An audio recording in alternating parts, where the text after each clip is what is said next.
பிரியமானவர்களே, இன்றைய ஜெபம் கலாத்தியர் 5ஆம் அதிகாரம் 16வது வசனம்.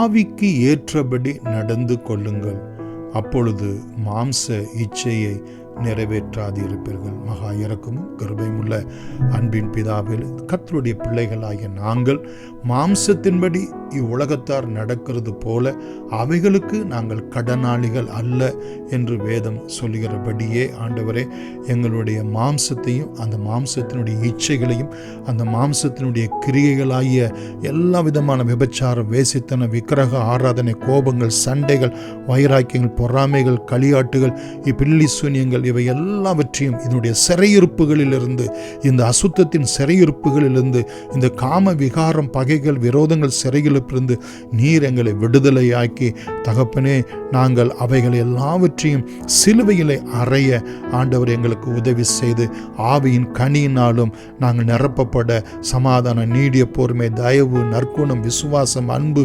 சந்தோஷம் போன்ற இந்த ஆவியின் கனியினால் நிரப்பப்படவும், இயேசு கிறிஸ்துவை பற்றி அறிகிற அறிவிலே நாங்கள் வளரவும், அவருடைய அச்சு அடையாளங்களை தரித்து கொள்ளவும், ஆவிக்கென்று நாங்கள் விதைக்கிறவர்களாய் நித்திய ஜீவனை அறுவடை செய்கிறவர்களாய் ஆண்டவர் எங்களுக்கு அனுகிரகம் செய்திருளும்படி இயேசுவின் நாமத்தில் நன்றியோடு கூட வேண்டுகிறோம் எங்கள் ஜீவனுள்ள பிதாவே.